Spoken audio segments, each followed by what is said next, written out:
Welcome into the LMU men's basketball report for January 30th. I'm Scott Earl, and then again with head coach Josh Schertz to talk about the last week for the Rail Splitters and look ahead to another good one for your group, Coach. First start off 2-0 week. We had a really big opponent coming in here on Wednesday night. That Carson Newman game, seeking revenge from what happened over there in Jefferson City, and obviously that game went about as well as you possibly could have hoped. A great start ends up turning into a 32-point victory, one of the most lopsided wins for either team in that long history of that series. So talk about what you guys did against Carson Newman. Well, I thought, we played about, as well as we could in the first half, and they probably played about as poorly as they could in the first half. So that was, a good combination for us. We came out, and I think we were really energized and focused and played great activity on the defensive end. I thought we were aggressive and guys shared the ball well offensively. We made shots. Obviously, Scoot came out and hit 5 threes I think in the first 6 minutes, and we really through that first half that was about as good as you can do on both sides of the ball. And like I said, on the flip side, they obviously didn't play very well from what their normal standard is. So that's why the margin was where it was, but that doesn't diminish what our guys did and how hard they played and how focused they were. I think second half, we were okay for most of it. We were okay for most of it. Obviously, it's difficult to maintain your edge sometimes in the second halves of games. I think we're seeing, I think they scored 21 and they scored 55, and I think it was similar with Lenore Ryan. I don't remember what the numbers were, but they were similar. It might have been 29 and something, a lot greater, 45 or something in the second half. So 46 maybe. But anyway, we have to be a little more consistent. But we've been fortunate to have pretty big leads going to halftime here the last 6 games, and so I think we've come out with some good focus, good energy. But Carson Newman, that first half was about as good as you can do. So I was happy for our guys. Thought they had good preparation, good focus and practice, and I think they certainly, we talked about the game. I think when our guys feel threatened or what have you, that's when they usually play their best. And certainly we respect Carson Newman, know how good they are, how what a good team they are, how well coached they are. So I think our guys certainly kind of felt that and came out and really responded in a great way.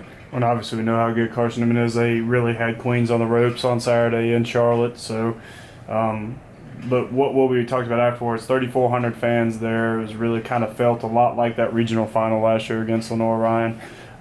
But also on top of that, the guys were pretty clearly inspired right from the start of that game by, what had happened at Jefferson City. So what did you guys take away internally from that game? Because I remember afterwards, the first thing you said is we saw what we're capable of. This team is capable of when they play inspired and angry. So, what could you really take away internally from that game? Well, first, I think you made a great point. Obviously it was fans were terrific. I thought it was a great atmosphere, and it's we've always, since I've been here, I think maybe I don't know ever, but at least the last 7 or 8 years, led the league in attendance, and that was about as good a crowd as we've had. Like I said, I put it right up there, maybe a shade below that regional championship game in terms of energy in the building and all that stuff. And so we really, I think, like a lot of teams, people feed off that, and it was great that they were into it and certainly helped create momentum. But no, I think what you take from that game is exactly that. We have continued to improve. I think we're getting better, and that when we're playing well, we think we're probably we have a chance to be as good as anybody, and so but that's the key, is to continue to improve, and we showed ourselves, hey, when we're locked in, we're focused, we're flying around defensively, and we're moving the ball and moving bodies offensively, and guys are connected and really turned up, that we're as again we're as good as anybody out there. And we've seen on the other side when we're not, that we get average real quick. So, but it was a good showcase, good for our guys to kind of see that and understand, hey, this is what we're capable of, because you're going to have to play at that level and do it consistently to have a chance to play for high stakes games coming up, later here in the month of February and into March, and and that's the goal for every team as they get to this stage of the season, is to be able to play in some high stakes games, and that's the level we got to get to, and we got to be able to do it consistently and sustain it for us to become a team that's capable of being in those situations. When on Saturday you went over to Hickory, North Carolina, a game against Lenore Ryan, you'd already alluded to a little bit. We've been without Emmanuel for a little bit, but also without Dorian and go into that game on Saturday without two starters, and really, in spite of all of that, a really nice performance. You seemed happy with the team after the game on Saturday, a 97-75 win over there in a place that's historically really tough to play. So how did you kind of assess that one? Well, I think we've obviously, this team has dealt with a lot of challenges. We've been, I don't think we've played a game, fully whole since I think the second semester. December 17th was the last time we had all of our pieces in place, and obviously it was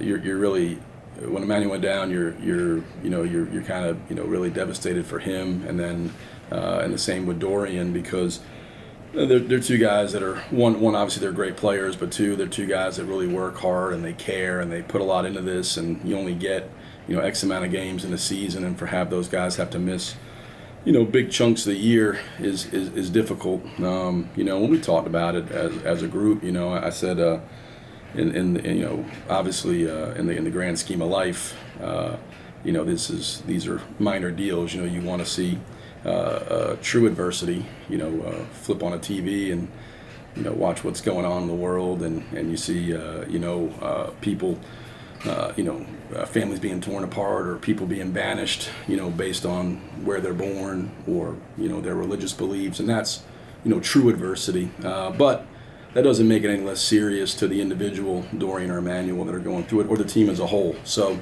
we have a group that I think over time has become resilient. It's a group that has toughened up.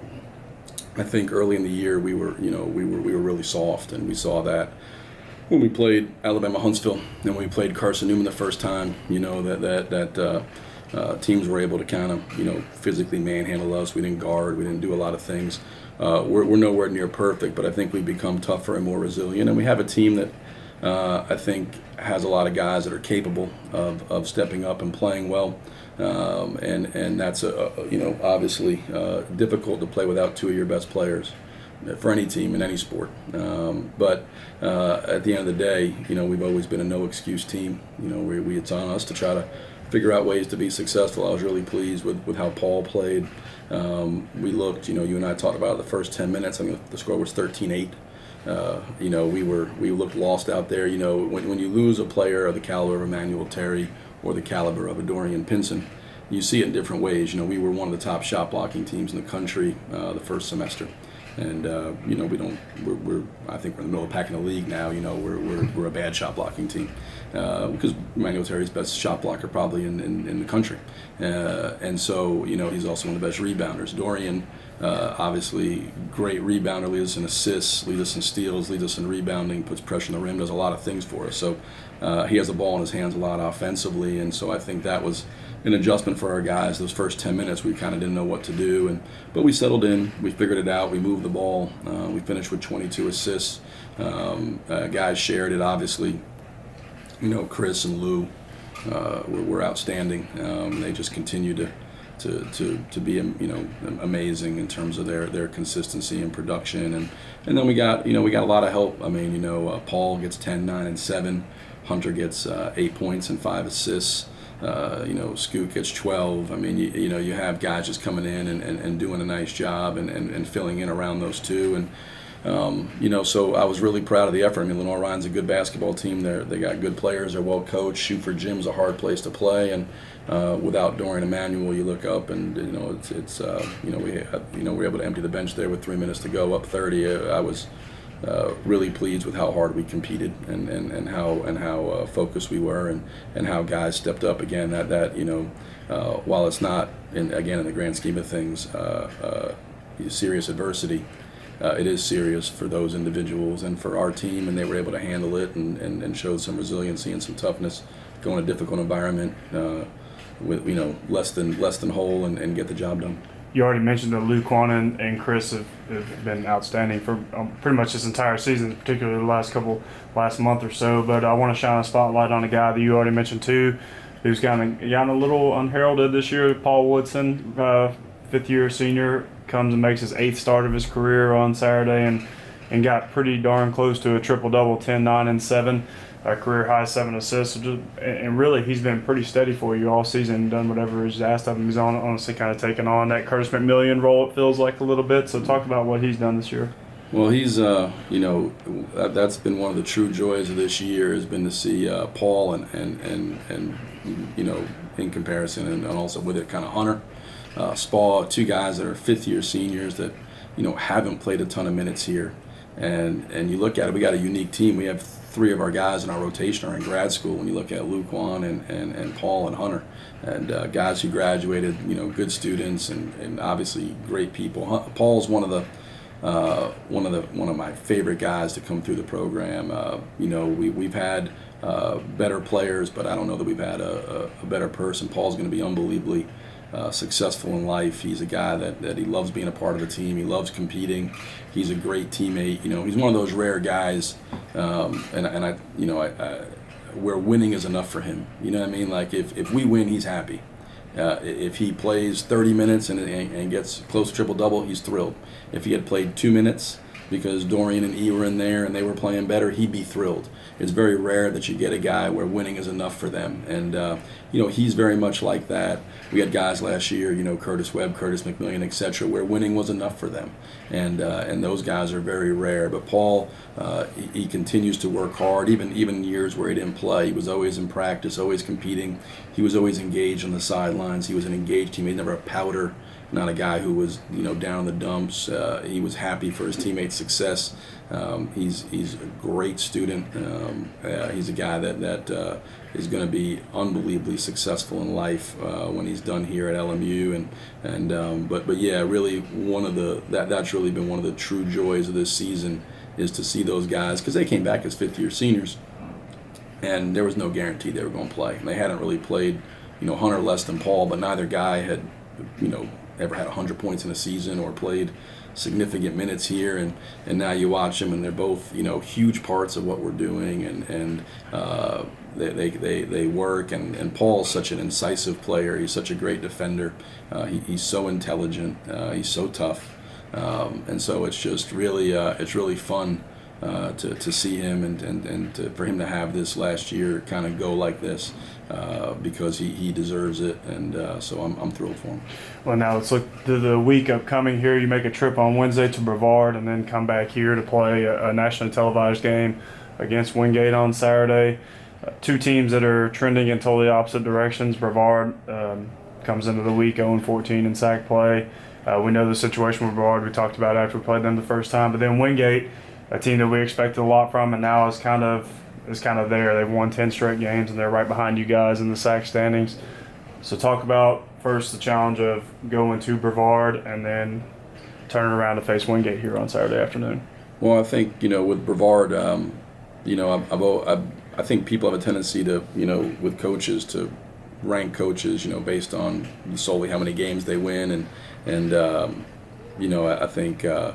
Lee's a guy that Lee Burgess, as a coach of Brevard, I have so much respect for. The job he's done, I mean, he has one of the most difficult jobs in the country. That guy goes in every game, and it's never a fair fight. It's never a fair fight. And there's a lot of coaches that people think are really good coaches because they win a lot of games.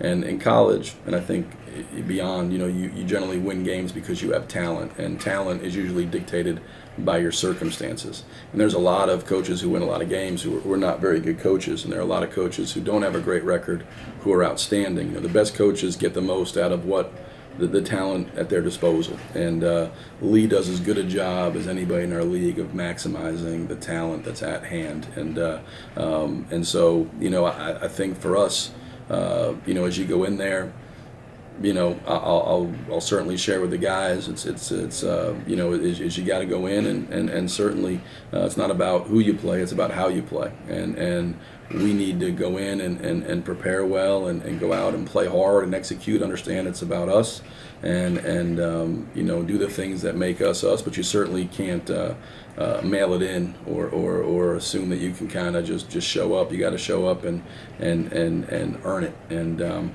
Lee's teams compete. Watched them against Coke where the score got away at the end, but they were right in there. There's been a number of games that have been close, and we've had our own experience down there where we were 22-0 and went down there and they beat us at Boschhammer, and that probably stands as kind of their signature win in Division Two. So you better show up ready to play and focused. But again, I got great admiration for him. He's a tremendous basketball coach, and does a wonderful job with his team and with that program, and they continue to fight and compete. So we expect that on Wednesday. As it gets to Wingate, I'm not surprised. We talked about them back. We played them the first time, and we talked about what would their record be if Curitin was in. It's hard to speculate on those things, but I knew it would be a lot better than what it was. And I think the last game that he didn't play was the game we played him there. And I don't think they've lost since we played them there. I think they've won 10 in a row, and that coincides with Curitin coming back, and I don't think it's just that, but obviously Brian, his teams always seem to play well and get better as the year goes on. That's a credit to him and to his staff and the kids in that program. They just every year, they seem to be peaking, getting better. January into February into March, and we expect it. They'll be tremendous here, and it'll be a great challenge for our guys on Saturday. They're extremely well coached. They're great defensively. They're experienced. When you look at them, on the perimeter inside, they got one of the most. I think obviously Mike Baez will be a first team all-league player, but they've got great seniors when you look at guys like Anthony Doyle and Keith Griffin and Josh Dominguez and Tariq Loller's veteran. They're bringing Curitin off the bench.